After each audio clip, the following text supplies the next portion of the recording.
start by saying good morning. Welcome, everyone. This is Antoine Thompson, CEO, Executive Director for Greater Washington Region Clean Cities Coalition. I'm glad that you can join us this morning. We should have a nice discussion on some of the great things that are happening in the region and all the work that needs to be done, not only regionally, but across the country as well. Uh, a lot has been happening since we met last month. Since then, our office has expanded our services to Baltimore City. We had a nice kickoff event last month in Baltimore at the Rusty Scupper. I want to give a big thank you to everyone that came out, made the event a huge success, and our sponsor, Eaton Corporation. Shout out to Jim Dankowski from our board, past board chair, for his company sponsoring the reception. So we're really excited. We have a lot of big things in store for our work in Baltimore City and some of the immediate areas. I also had the opportunity to speak at the EV Charging Summit that was held in Las Vegas. A lot of great relationships developed as a result of that, and had a chance to speak on some of the things that the pluses and some of the challenges of trying to do with regional planning for electric vehicles. So as many people on this call know, it's a big task, but we're all up to it and we're learning and growing together. So wanted to share that with you. Lots of other good news. We are on a few teams for the Department of Energy's funding opportunity that was went out, and many of at least three of the teams that we're on made it to the first round through the first round. So we are gearing up to get those applications submitted for sometime in the next month. So we're really excited about that. And so I want to thank DC Department of Energy for linking up with us on one of the teams. And I know that there's some other folks who are reaching out to us on some grants they're working on. And so we're like really excited about that. If you're thinking about applying for a public or private sector or foundation grant, reach out to us, see how we can work together. We do project management, outreach, technical assistance, community engagement work, ride and drives, research, you name it. So we're really looking forward to that. Also, the EPA just released its medium to heavy duty standards. We're going to look to have someone come on um, emission standards. So we'll look to have someone from a couple organizations come speak at our next meeting on that and how it's going to impact the industry as well. Today we have a couple of great speakers. We'll hear from Chase Cord, who's founder and CEO of Ecoscapes. And he's got some opportunity to do some great things in Prince George's County and around the region as well in the country. He's got a project he needs some help finding a site. We'll hear from him in a little bit. And we'll also hear today from Meredith Sanaya. She's Environmental Program Manager at DC Department of Transportation, also known as DDOT. I want to just make a few quick announcements. As I'm sure everyone knows, this month is Earth Month, right? We don't just celebrate Earth Day on April 22nd, but it's Earth Month. I want to thank our team. We had Laurel McWilson and Darrell Jones. We were out last Saturday in DC in Councilmember Allen's district cleaning up at one of the local parks, and that was cool. I always love doing some community cleanups. So we got up, we did our part for DC, and we're gearing up for April 20th. We will be in Prince George's County, working with Councilmember Walla Blagay. I will be out there, I think from like I'll mention it in a minute, so I don't get the time wrong. So we will be doing a cleanup with her office. I don't see that on my announcements, but Laurel put it in the chat for us. But let me give you the other quick announcement. So we do have a cleanup coming on April 20th. It's going to be on Marlboro Pike. We're meeting up at one of the churches. I think it's from like 8 to noon, and we'll be out there doing a cleanup. And so help out with that. Good way to do something. Doesn't cost you anything. Just gotta show up and put in some footwork and pick up some debris and leaves and trash and stuff like that. On Earth Day, we're going to have a panel from 3 to 4 p.m.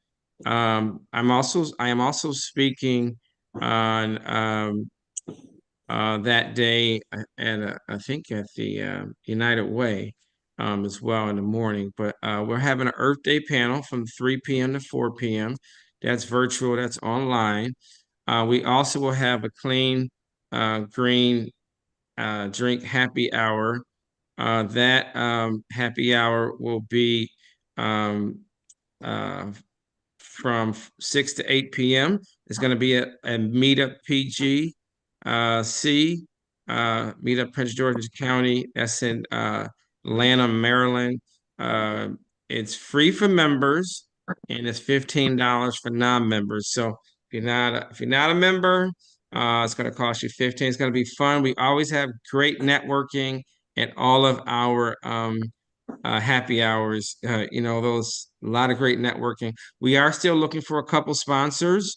If you'd like to be a sponsor for that event, we have levels 250, $500,000 sponsors for that. So we'd love for some of you to be sponsors for that event. We still have some sponsorship opportunities. And so just we'll put my email in the chat or you can reach out to either Laurel or myself, and we still need some sponsors for the Green Drinks Happy Hour. Also on 4/23, we're going to have EV Initiatives webinar from 11 a.m. to 12 p.m. And then also that day on the 23rd, we're going to have a clean transportation vehicle showcase, which will be from 4:30 to 6:45 p.m. right across from the Washington Nationals on M Street there. So there's a big lot there. It's free to bring out a display for a vehicle. It needs to be an alternative fuel vehicle. Well, also, if you want to have a table there, you can do that as well. It's a big Earth Day event, and we're just excited. I want to thank everyone that's helped us put that's working on that. And we will need some volunteers as well. And we'd love for you to bring, whether it's a hydrogen and electric, biodiesel, propane, you name it. We will, natural gas, we will love to have different vehicles out there. Again, that's the day after Earth Day, 4/23 from 4:30 to 6:45 p.m. And then we're going to go check out the game right after that as well. The last thing, this EV initiative webinar is on my thing twice, so I don't know which day that is. So I see it on here twice. And we also just want to mention two other things. One last thing, I'll mention two things. We're going to have an Environmental, Energy, and Transportation Justice Summit. That will be June 20th, 10 a.m. to 5 p.m. at the Blackbourn Auditorium at Howard University. This is our second year having an EJ Forum and Summit at Howard University, so it should be really good. This year will be a lot longer. It's going to be from 10 a.m. to 5 p.m., so you'll start seeing us promote that today, and save the date. Should be an exciting event as well. Last announcement, and I will be quiet. We do have some other things. If you've not signed up for the Empower Pledge, we want you to sign that pledge to be a show that your commitment to offering workplace charging as well. And we have a number of other things we'll go through after our speakers. After I go through our speakers, I'll do the final analysis. But the last thing I want to say is the Ron Flowers Annual Scholarship Golf Outing will take place on June 27th, 8:30 a.m. to until we finish up. And we'll have food, refreshments, alternative vehicle displays there as well. So I'm looking forward to seeing many of you play golf with us. We're actually going to have a golf clinic. So if you don't play well, you're not good at golfing, we'll have a professional golfer who will lead our golf clinic as well. So that's June 27th. Save the date at Oak Creek Golf Club. That is in Upper Marlboro, Maryland. So save the date for that, June 27th. You can register today as well. So without further ado, I want to introduce our two speakers. Chase Cord is the founder and CEO of EcoSpaces, a sustainably focused company specializing in urban storm water management, spaces design. He installs and maintains green roofs, permeable pavers, bioretentions, and large-scale water capture systems. His clients include Howard University, the Carnegie Institution for Science, Walter Reed National Military Medical Center, and the Alliance for Chesapeake Bay. EcoSpaces has also installed storm water management systems for hundreds of other clients. Can you please come work on our subdivision, please? We have bad water management, storm water management. Of course, I would love to. I live in Parkside, Westphalia. Please, I'll connect you with the HOA.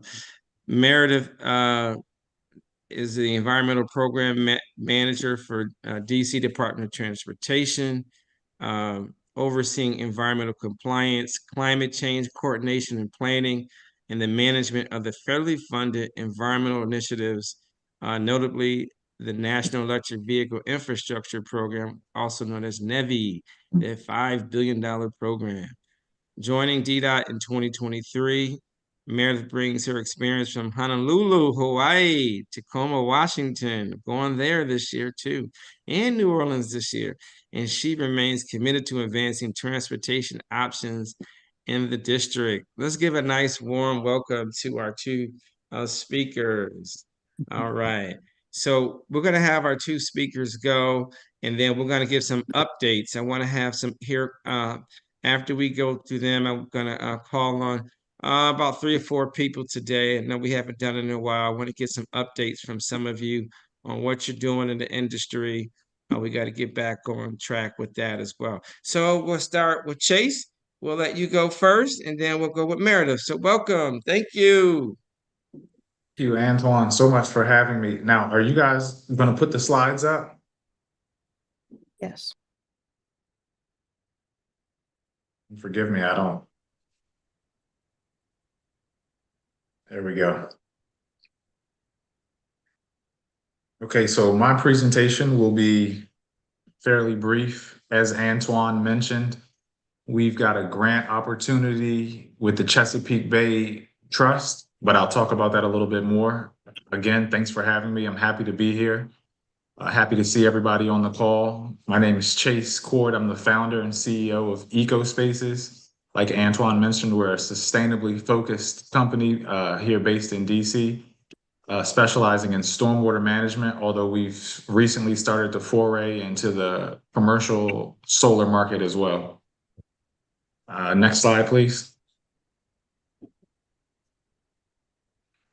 Okay, what we do.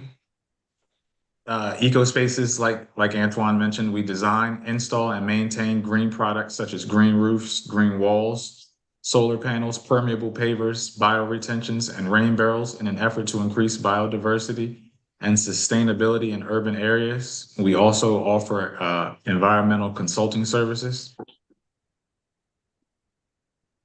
Next slide, please. Briefly, I'll go over our mission. Our mission at EcoSpaces is to foster sustainable urban ecosystems by designing, installing, and maintaining innovative green solutions.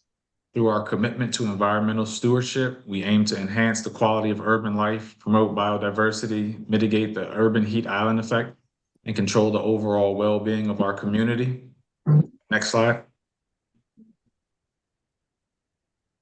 Okay, now I just want to talk briefly about the grant opportunity. We've been awarded a grant from the Chesapeake Bay Trust to, actually, can you go to the next slide, please? Yeah, we've been awarded a grant from the Chesapeake Bay Trust to install a green roof specifically at a warehouse space located in PG County. But actually, they want the warehouse space to be in the lower Beaver Dam Creek watershed boundary, which is this boundary outlined in red. But we have the ability, per the grantees, to install it on a warehouse space pretty much anywhere in PG County. But this is the ideal target watershed, I'm sorry. By installing the green roof, the trust, which is the Chesapeake Bay Trust, aims to demonstrate the value of green roofs to numerous warehouse and industrial buildings in the county. And briefly, I'll just go over what a green roof is. I know a lot of you already know this, but DC, which is where we install the lion's share of our green roofs, is heavily incentivizing and in a lot of cases forcing developers to build these green roofs for stormwater management. Now, what happens is in DC, as little as a half an inch of rain is causing our sewer systems to overflow. Once that happens, DC has these overflow channels in which they open these storm drains into the Anacostia, Rock Creek, the Potomac, and it's literally putting untreated whatever goes down your toilet into these waterways. And so what we're doing is we're putting green roofs on commercial flat buildings with the goal of capturing the majority of that stormwater that hits that roof. And so by doing that, we're lessening the burden on the storm system. And on an average rain, an 8-inch green roof can capture something like 55–60% of the rain that hits the roof. So that's a significant amount of stormwater that we're capturing. So next slide, please.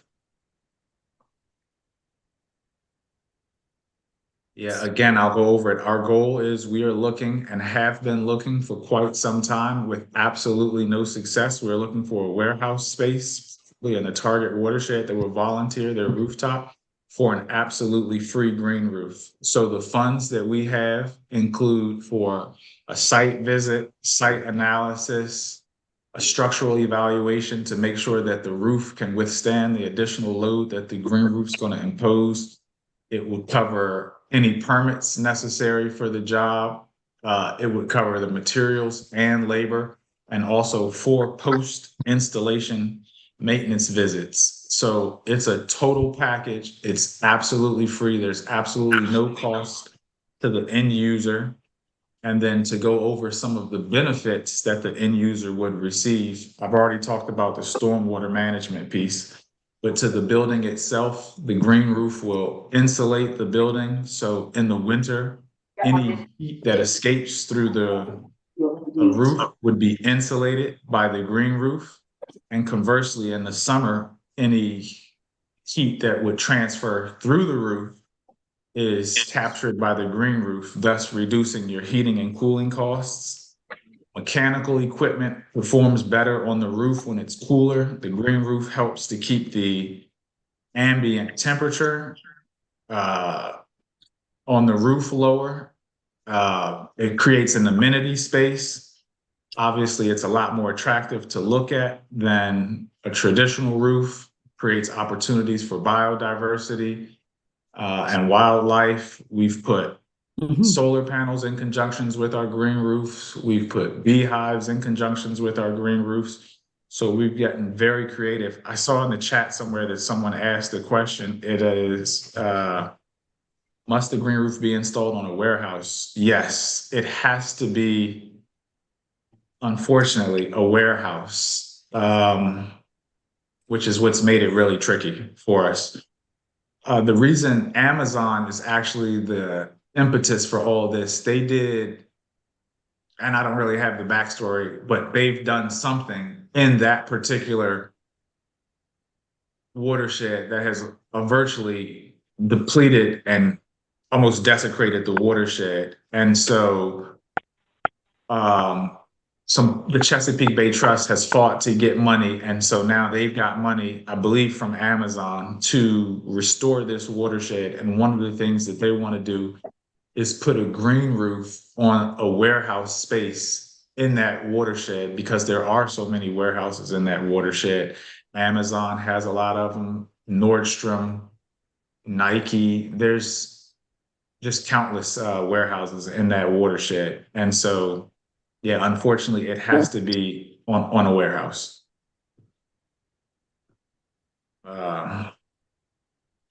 But that's pretty much the what I have.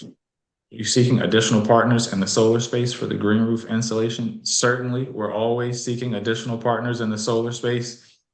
And outside of this green roof opportunity, which has the potential to be paired with a solar a solar array, we've also got tons of other opportunities for solar. So yes, we're always looking to partner. Now, do you install solar or what? Or are you just a broker or something? We are not a broker, we are an installer. Okay. But we sometimes it depends. Sometimes we broker deals, sometimes we install them ourselves. We do both, to be honest. And do you do them on residential and commercial or Commercial only. you only do commercial only? Okay. All right. Yes. Cool. All right. Well, sit tight. We normally have questions at the end, but I'm gonna go to I think there's one more slide, which is basically just our contact information if Oh, sure, anybody sure. wanted to Go get ahead. in touch with us. Okay. Can you go to the next slide, please? Yeah, so this is all of our contact information. That's our website. You can email info@ecospacesdc.com. I'll see all of those emails. This is our main line, phone number. And you can also reach us on all social media at ecospacesdc.com. And if anybody has any additional questions.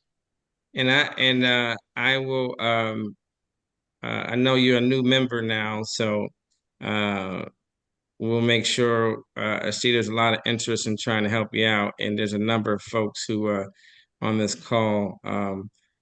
Put your email in the chat, and then we'll make sure we have a couple of events that are coming up. Might want to have a table at the event on Earth Day, and we got a happy hour coming up as well. So there'll be plenty of opportunities for you to get the name out as well, and be able to help you too. So that'll be great. Let's go to Meredith. I know you always got some great information and talking about those chargers and everything else you got going on. Yeah, thanks so much for having me today. My name is Meredith Soniat, so I'm glad to be here representing the District Department of Transportation. And I have some slides that are going to be queued up in just a second, but I'll just start kind of on the second one that I'll talk about some of our goals for the District Department of Transportation, really our sustainability goals, what's driving our decision-making processes. But really the focus of today's presentation is on the National Electric Vehicle Infrastructure Program and an ongoing request for applications. If you can go to the next slide, please. I'll provide, a program overview, what the requirements are, and the timeline, which is really critical to get those applications in if you're interested. And then just want to highlight something that's a grant award that we just received that's a pilot project for solar powered bike share, which is really exciting. So I'll go to the next slide, please. So at the District Department of Transportation, we are guided by our mission. You know, our job is to equitably deliver safe, sustainable, and reliable multimodal transportation to all of our residents and visitors of the district. So just that's, you know, our driving force. And we have tons of plans. You see some on the screen here, and as to how to actually achieve that goal. Move DC on the left is our long-range transportation plan, and this calls for decreasing our greenhouse gas emissions from transportation by 60%. One component of that is electrification. It's not the only component, but it definitely is one of them. And then we're also driven by, you know, the council earlier this year, or it was the end of last year, I think, passed or adopted the Advanced Clean Cars 2, which requires by 2035 that all vehicles registered in the district are zero emission. So these things kind of work together, that we have this new requirement, and how are we actually going to get there? How are we going to have enough charging facilities to manage, you know, this huge influx of new electric vehicles, or likely electric vehicles. But so the National Electric Vehicle Infrastructure Program is one element of that. And what you see in the middle of the screen is our the electric vehicle infrastructure deployment plan, and that kind of outlines what our strategies are for achieving the for installing electric vehicle infrastructure in the district. So if you could go to the next slide.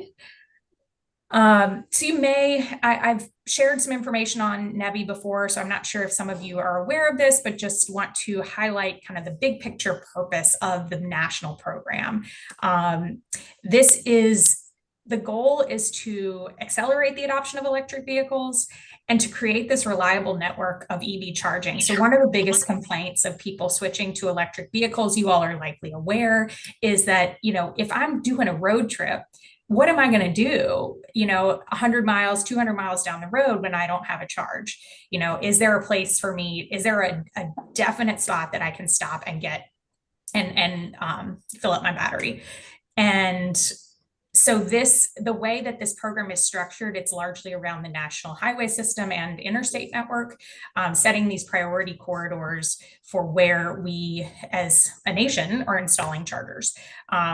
So the lines on the map on the right side of the screen are what are called alternative fuel corridors. They're different categories, whether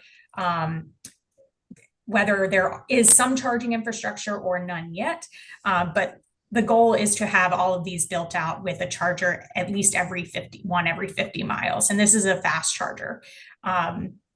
So it's really reducing that range anxiety. And then also reducing greenhouse gas emissions. I mean, at the end of the day, that's our goal, is to get to that 60% reduction as a district. So it is a competitive process for receiving this grant funding. There's a 16.7 million available over the course of 4 years. And then the applicant is expected to provide at least 20% of a match to whatever the grant or request is. So we're doing this as a grant process. There are some parameters as to where the charging stations can be located. So the kind of purple shaded area, that's a 1 mile travel distance from the alternative fuel corridors. And we have a map on our website as well. I'm happy to provide these links in the chat in just a little bit. And if you go to the next page, and I guess I sort of alluded to this, but we have an active request for applications out right now, and I can share that information as well. So these are the really specific details to that request for applications. So we are looking in that 1 mile travel distance from the alternative fuel corridors. There is a requirement of every charger to have a minimum of 4 ports capable of charging a CCS compliant electric vehicle. And it must be available 24/7. So it's, you know, likely a surface parking lot or something that doesn't have any gates that close at night. And it must be free to park there. I mean, you can pay for the charging, but not for the parking. And there will be operational requirements of 97% or more uptime. I know there's some complaints about existing chargers that are out there is that, you know, I see it on the map, but it's not actually functioning when I get there.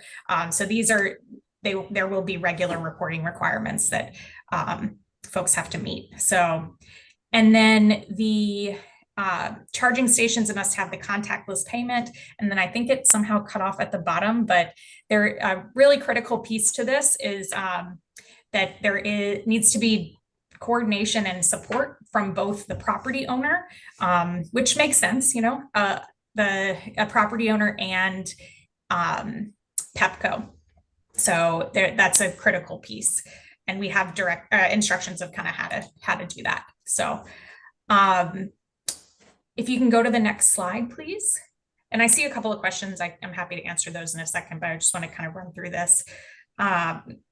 So there are additional site or points given, so preferences given for places that have amenities within walking distance. So the goal is that while somebody is charging their vehicle, they can go get a cup of coffee, go shopping, go to the library. I mean, it doesn't have to be a paid amenity, but some sort of amenity, and restrooms within walking distance. Safety and security features are important because this is supposed to be accessible 24/7. There's additional points given for locations within the Justice 40 disadvantaged community boundaries. That's a designation set by, I don't know if it's the White House, but it's a federal designation. And then also community support. So, you know, do the community members actually want this in their area? So at one of our earlier webinars, we had a lot of information, and we had vendors show up, and we had people who had property show up to the meeting, but they just didn't know how to connect with each other. So we have this partnership tool that is on our website. It's just a simple form, but people can fill it out, and then their information is made public, so that you all can contact each other. So if you have a property, or you have or you are the person or the company that's going to install, you can actually do that. So you can connect with each other. So next slide, please.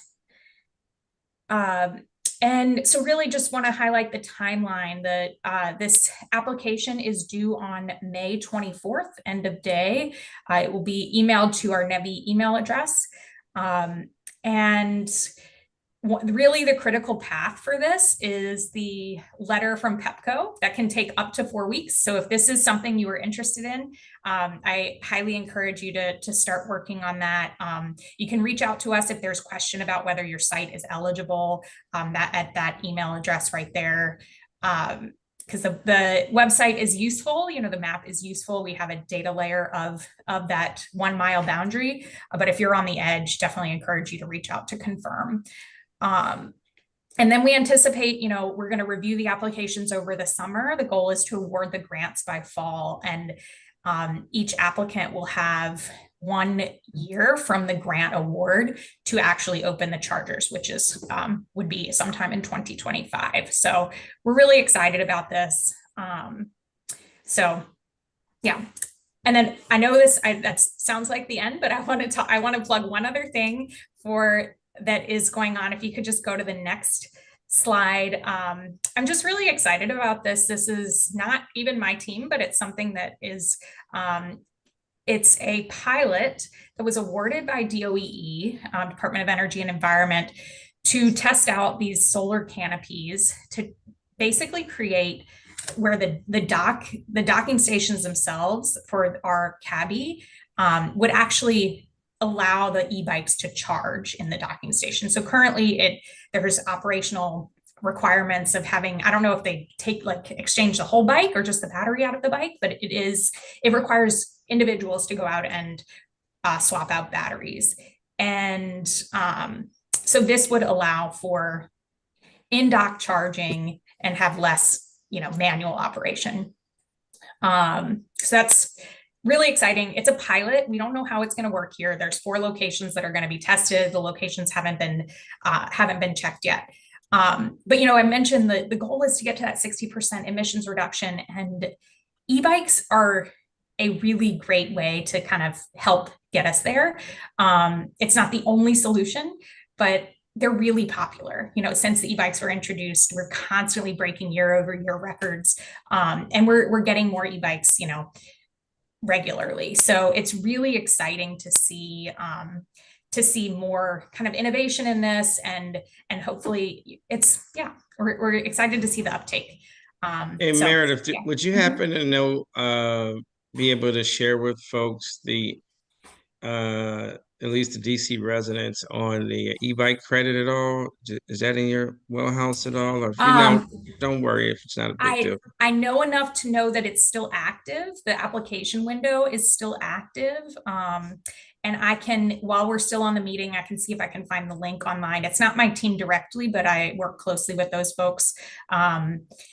The application, it was a 2-week application window. And for folks who may not be aware, it's an e-bike, it's basically an e-bike credit or an incentive and I don't even know the dollar amount, to be honest, but if you want to get a cargo bike, you might get $500 towards purchasing a cargo bike, but it's a voucher that you would then take to a particular bike shop in the district.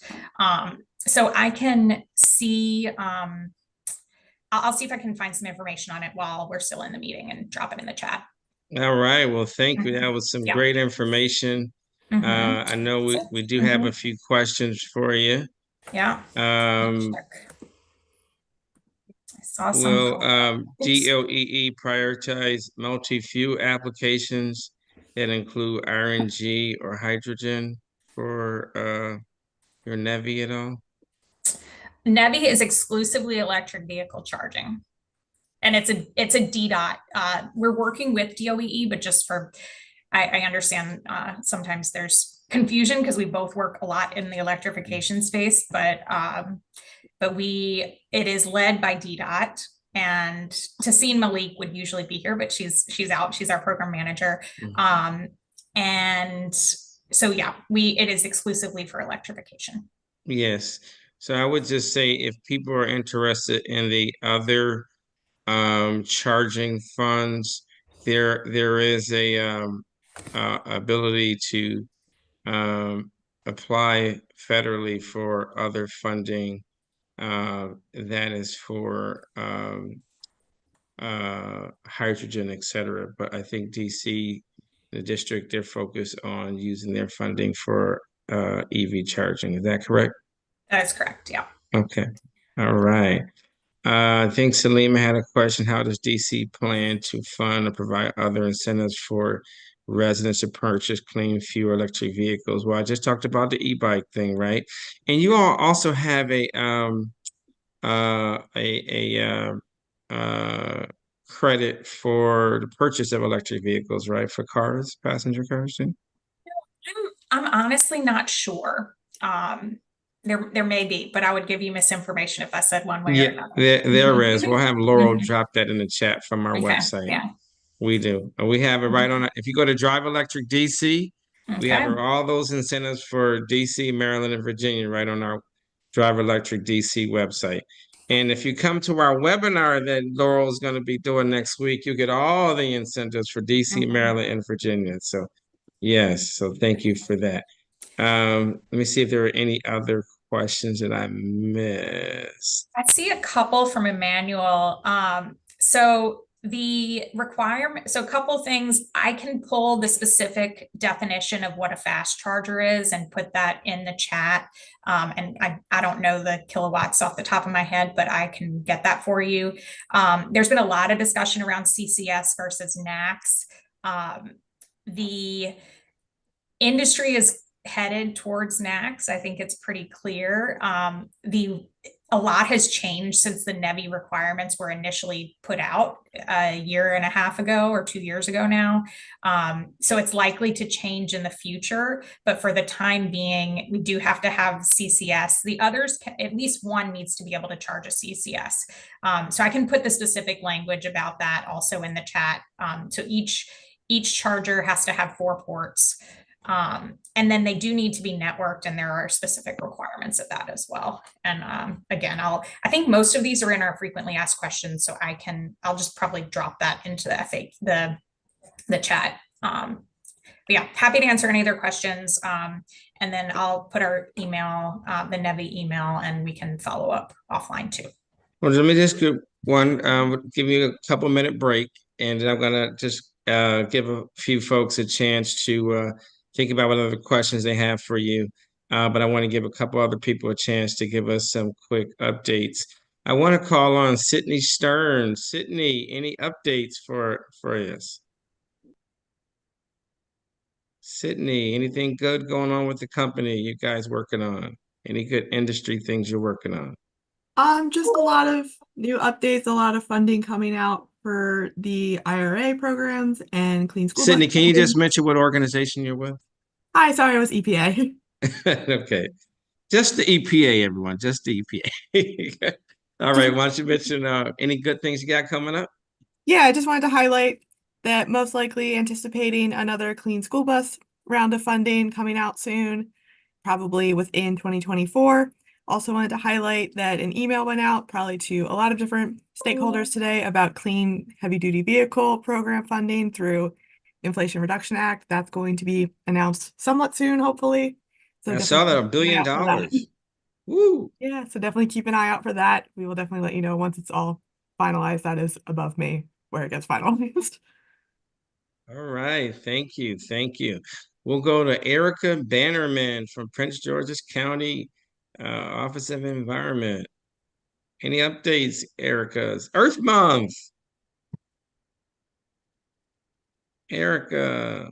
No updates, just hello, and I hope everyone is enjoying Earth Month.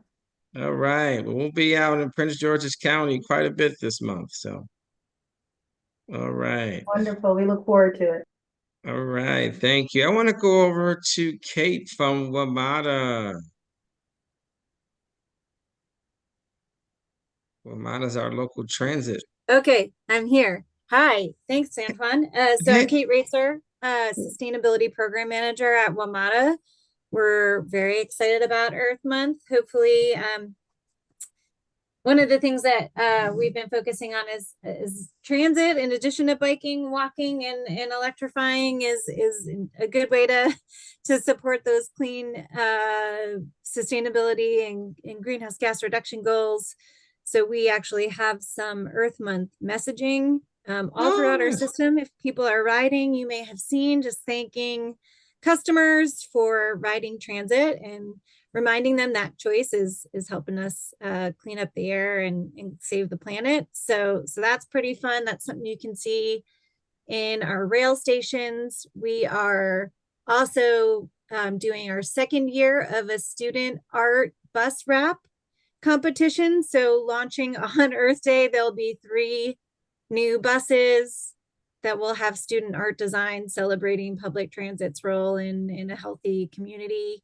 Can you bring one of those buses out for one of the events? We have one. We're doing a community cleanup on the 20th in Prince George's County. And nice to have it at the church parking lot so people can see it. It's just be static. And then one at the Washington Nationals game at that big field that we're going to be at. If we can get one of each of those, that'd be great. Yeah, let's chat offline about what will work for those, because those we have different plans for those moving about the three jurisdictions, but we also have our 2 BEBs that launched into revenue service in November. So we can if you can provide me the dates and information, or you and Laurel. Yeah, Laurel will get it right over to you. I can work with our bus team and see what we can accommodate. All right, awesome. And so we're excited about all that. Yeah, thanks. Thank you. Thanks for the update. We're glad you can be here. I want to go to one of our private sector folks. I want to call on Emmanuel from Washington Gas. Emmanuel, what you got going on? We want to, in fact, we have to follow up with you, Emmanuel, because we want to have our hydrogen forum there sometime in August. So and we'd be happy to host you, of course. We're continuing to build relationships with stakeholders in the region to to explore what kind of hydrogen opportunities there may be. Our focus right now is really on Virginia and building coalitions for potential grant application down the road for hydrogen fueling infrastructure focused on medium duty, heavy duty. But of course, we don't want to forget about light duty options. And so right now, it's a lot of behind the scenes networking discussions and work like that. So nothing too fancy. Yeah, other than that, nothing really good that I can share. It's really preparing for potential deployments down the road, and we're looking to work with partners to build those. To be able to cite those, to develop the offtake. We're very much interested in looking where there are fleets out there. Very much interested in the district where there may be opportunities to site light duty hydrogen fueling stations, because I think there's a recognition that EV charging is still going to have its challenges, especially in multifamily homes where you don't have dedicated charging. So light duty FCEVs have an opportunity, and if there's any other showcasing, I can bring my fuel cell vehicle for displays. If time allows, it'll be actually showcased in the Tacoma Park birthday celebration on Saturday. Yes. I put it in the chat. Yeah, we'll be there. We'll be there. We'll be at both of those. One in Tacoma Park in Montgomery County. We'll also be at the one in Prince George's County. I think Darrell's doing one and Laurel's doing the other, and I'll be at both of them. So we'll be at both of them. Thank you. But if you can bring your vehicle for the at Nats Park, that'd be great. I put it on my calendar. I have to double check, but I would love to if I can. All right, let's make it happen. Come on, Sounds fuel great. diversity. We need Great. you. All right, let's roll. I want to just call on two last people. I want to go to Quentin, and then I want to give Ken Lindbergh a chance to see if he has any updates. So I'm gonna go to Quentin. I know he's been moving around. Any good things happening with your business? Anything you're working on, Quentin? Yes, we've been pretty busy because we're in the construction management space as well. So we're involved with some of these new project opportunities in the commercial and also residential space over at St. Elizabeth's East. In addition to that, we're looking at some of these grant opportunities that are currently available with DOEE and also the DDOT NEVI opportunities. We've assembled some teams, which the way I look at it, we're looking for your group, Antoine, to be involved with from a Clean Cities Coalition standpoint. And You got it. Yeah. And looking forward to being successful on some of these. All right. Thank you. And we'll go to Ken for the final update, and then we'll see if there are any other questions for Meredith or Chase. Yeah, good morning. Mainly here to listen. This is Ken Lemberg. I am a member of the DC chapter of the Society for Energy Economists, and they have a conference coming up April 25th at George Mason in Arlington. Yes, we'll make sure we get by. Did you put that in the chat as well? I have to get the information again. All right, and we're involved with a couple electric vehicle events. We'll make sure we announce those at some of our other activities coming up as well. Falan, did you want to say something? All right. So we're going to go, we can mute everyone else so we can go close out. Why don't we go to Meredith and Chase? Any final comments from Chase and from Meredith? Any final comments? Oh, I forgot, before we go to them, I want to go to Chance. I see Chance Parker here. You got a new job. Chance, what are you doing now? There we go. On the spot. Still in commercial OEM EV manufacturing. So Bollinger Motors is a Detroit, Michigan-based Class 4 through 6, low cab forward design, EV manufacturer, ground up, purpose built. We're here to support and assist fleet owners, operators, fleet management companies, individual small business, large businesses in establishing, developing, and executing their fleet electrification transition plans. Nice, nice. I'm so glad that you made it. Luis told me that you are at a new place, and I'm glad that you are here. We want to see, when are you coming to DC and bring one of those vehicles up? Unfortunately, I have a conflict already for the vehicle showcase that I just learned about today. But yeah, we do have a bunch of demo trucks in and around right now, up towards me, a little closer in the New York City, New Jersey area. But my territory coverage goes all the way down, and we recognize and value the opportunities Greater Washington Region CCC and membership brings. So we will connect on that sooner than later. All right, great. Well, we have an opportunity to bring it, display some vehicles in Virginia in May at an event that we're collaborating on in May. And then we have our golf tournament where we always have vehicles on display there in June. And then we have our conference coming up in October. So we'll have a nice day-long display of vehicles at our conference. I think it's October 15th or 16th. We'll start promoting that next week as well. So we got plenty of opportunities for you, okay? Appreciate it. Thank you. All right, thank you. So we'll go to Chase and Meredith to close us out. I wanted to say thanks again for having me. This was very informative, learning from Meredith, learning what everyone else is doing. This is my first time being on one of these meetings. And I just wanted to reiterate, if anyone can lean on their network to help us, again, we've got decent amount of funding for a significant size green roof at absolutely no cost to the end user. So if anyone knows anyone or owns a warehouse space in Prince George's County, please reach out. I'm going to put my cell phone number in the chat. Text me your information and we'll connect as well, okay? But that your project, that'll be easy. Don't worry about it. Don't stress about it.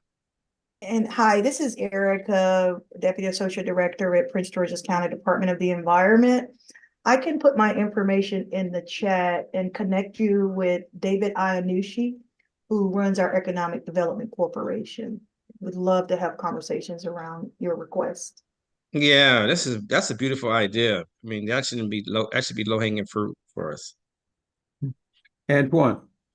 Yes. Al Hadid. I couldn't unmute fast enough, but I appreciate you giving me the opportunity. But still working, trying to pull some team members together. I think I have a couple of more members that will be joining your organization, etc. Thank So you. we'll be getting back to you. Yeah, appreciate your opportunity. All right, thanks. And connect with Chase. I think you guys have a lot in common, okay? Let's go to Meredith for the final words. So yeah, I just want to say thanks so much for having me today.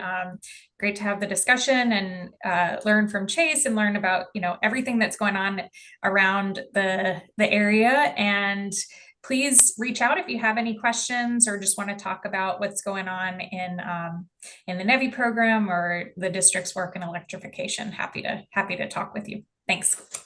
All right, and so we do have a number of great things coming up. Three big things. Remember Earth Day.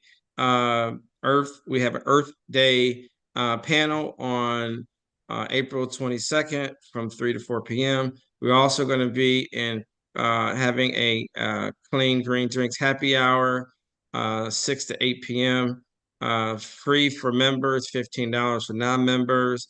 The following day, we will also have a vehicle display in Prince George's County.